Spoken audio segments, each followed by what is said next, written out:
Corona காலம், எந்த வருமானமும் கிடையாது, எதுவுமே இல்லாமல் அப்படி இருக்கிற காலங்கள்லையுமே நமக்கு குடிமைப் பொருள்களை இலவசமாக கொடுத்தாங்க. ஒருவருக்கு கொரோனா தொற்று இருந்தால் அவங்களை தனிமைப்படுத்தி அந்த நேரங்களில் அதுக்கு உரிய மருத்துவம் கிடையாது. அந்த மருத்துவம் இல்லாத நேரத்திலையும் இவ்வளோ பாதுகாப்பாக செய்தார். 11 மெடிக்கல் காலேஜை கொண்டாந்தாங்க. வளமான சிறப்பாக அவ்வளவு ஏரிகளை தூர் வாரினாங்க. எல்லாம் சிறப்பாக ஆட்சி செய்தவர் நம்முடைய எடப்பாடியார் அவர்கள். அதனால் அவன் எந்த நிலையிலையும் எடப்பாடி புரட்சி தலைவர்களையோ அண்ணன் எடப்பாடியோ ஒப்பிட்டு பேசுவதற்கு அவருக்கு எந்த விதமான அருகதையும் இல்லை. அடுத்து இப்போ போயிருக்காங்க நிறைய பேர். நம்ம சகோதரர் சொன்னாங்க குதிரை பேரணிக்கு. அவங்க குதிரை கழுதை பேரம். அவங்க கழுதை தானே ஒழிய குதிரைக்கு பேரம் பேசலை. குதிரைங்கிறது வேற சார். இந்த கழுதைகளுக்கு பேரம் பேசி ஏதோ பெரிய ஆசை. அதாவது கருப்பசாமி பாண்டியன் சொல்லுவார் முன்னாடி, மாலை வாங்கின கழுத்தும் சால்வை வாங்கின தோளும் கட்டதளத்துக்கு போகும்போது கிடு கிடு கிடுன்னு ஆடிட்டு இருக்கோம் அப்படின்னு சொல்லுவார். இதுக்கு ஆசைப்பட்டு தான் எல்லாரும் ஏதாவது அங்கே போனால் இது நடந்துடாதான். சின்ன பையங்க அவங்கள்ட்ட போய் போட்டி போட்டுட்டு இவங்க கூட இருந்தால் அவனும் வெட்கப்படுறான், அசிங்கப்படுறாங்க. நாம இந்த இடத்துக்கு இப்போ தம்பி சொன்ன மாதிரி நான் குதிரை இந்த இடத்துல கழுதையில் வந்து சேர்ந்துட்டேன் அப்படிங்கிற மாதிரி அவனு பேசிக்கிட்டு இருக்காங்க. அதனால் எந்த நிலையிலும் சரி இந்த இயக்கம் வந்து கீழே தலைகீழாக போகாது. ஏன்னா அது அடிப்படை உறுப்பினர்கள் இருக்காங்கல்ல, எந்த நிலையை எடுத்துக்கிட்டாலும் தன் நிலையை மாற்றிட மாட்டாங்க. பெரியவங்க சொன்ன மாதிரி நான் ஒரு ஆசைக்கு வெள்ளையும் சொல்லியுமா அலையிறவே, அங்கே 2 நாளைக்கு போவான், அங்கே 2 நாளைக்கு போவான் வருவான். அவனுக்கு அது பழகி போச்சு. அடிமட்ட தொண்டனுக்கு அப்படி கிடையாது. ஒரு நிலையை எடுத்தானா அதுதான் நிலை.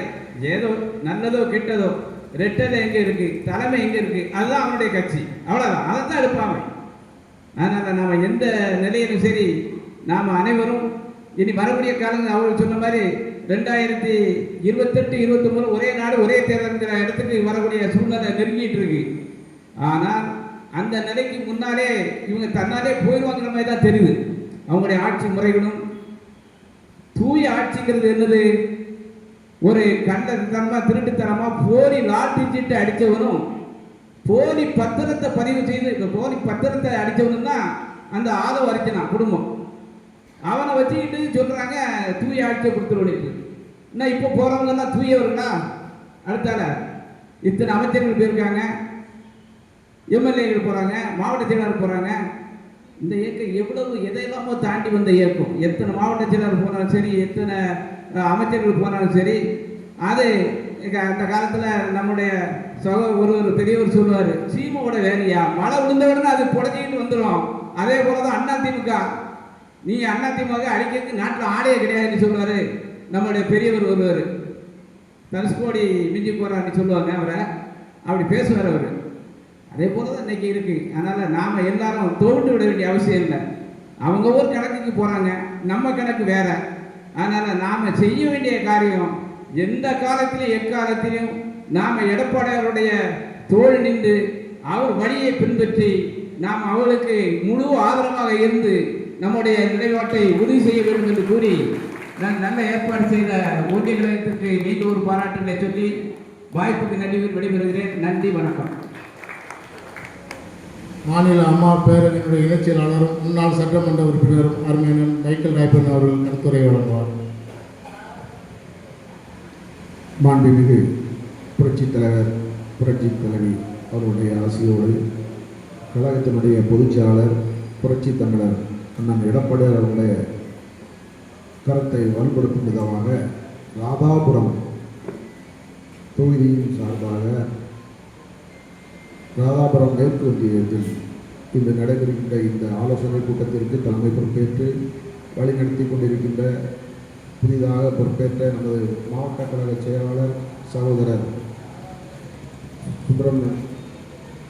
ராமசுப்ரமணியன் அவர்களே மற்றும்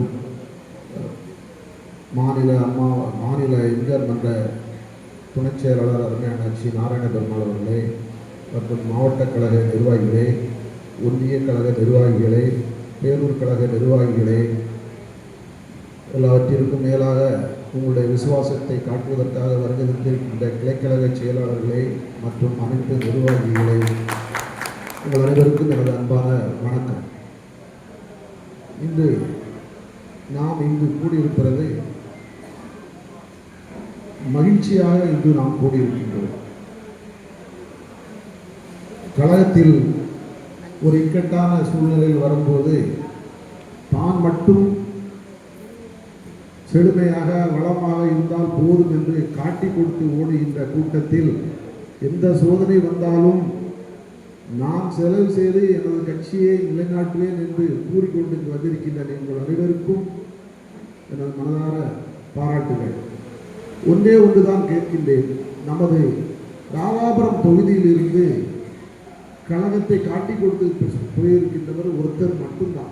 மாவட்டத்தில் இன்னொருத்தர், மாவட்டத்துக்கே ஒரு பொறுப்பாக கொடுத்த மாவட்ட செயலாளரும் நம்மளை எல்லாம் காட்டி கொடுத்து விட்டு சென்று விட்டார். அவர் சென்றதை பற்றி அவங்கெல்லாம் 2 பேர் தான் மொத்தத்தில் நம்ம திருநெல்வேலி புறநகர் மாவட்டத்தில் இருந்து பேர் சொல்லுடைய போயிருக்கின்றவர்கள் இந்த 2 பேர் தான். இந்த 2 பேர் போயிருக்கிறவங்க நல்லதா கெட்டதா என்று நீங்கள் நினைத்து பார்க்க வேண்டும். எனது பார்வையில் திருநெல்வேலி புறநகர் மாவட்டத்திற்கு நல்லது செய்துவிட்டு தான் அவர்கள் சென்றிருக்கின்றார்கள்.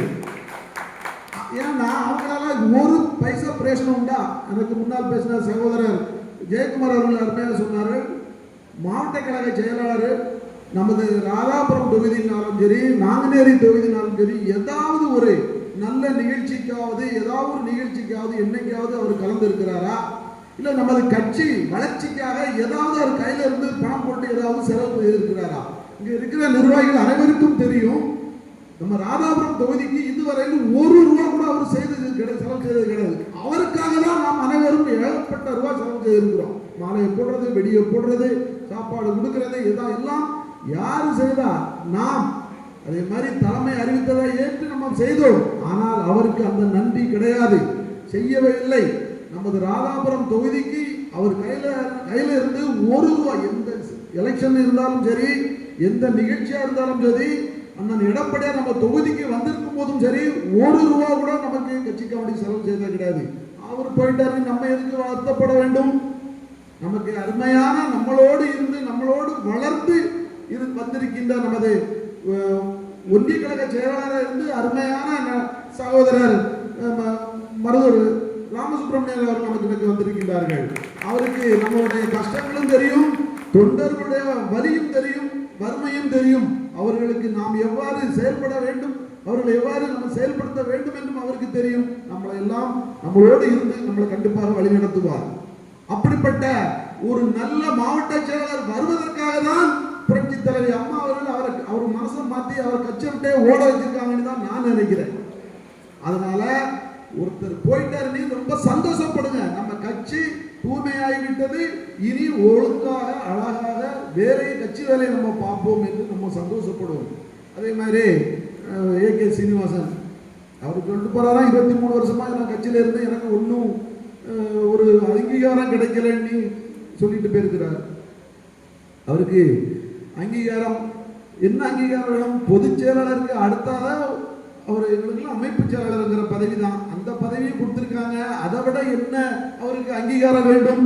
அவர் பாரத பிரதமராக வேண்டும் என்று கனவு கண்டு கொண்டு இருந்தாரோ என்னதோ தெரியவில்லை.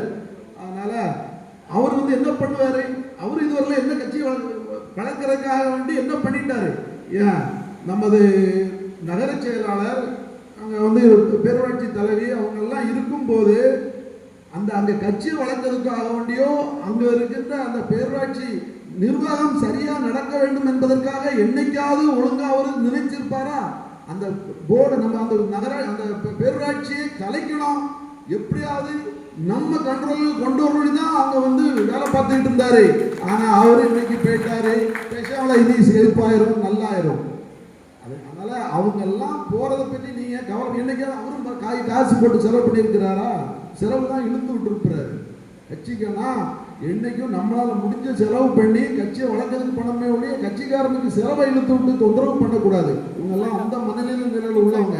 அதனால அவங்க போயிட்டாங்கன்னு சொல்லி நீங்க ஒரு நாளும் வருத்தப்பட வேண்டாம். இனி நாம் நம்மளாவே வளர்ந்து கட்சியை பலப்படுத்தி நமது ராதாபுரம் தொகுதி சட்டமன்ற தொகுதியாக இருந்தாலும் சரி, நம்ம பாராளுமன்றத்தில் இருந்தாலும் சரி,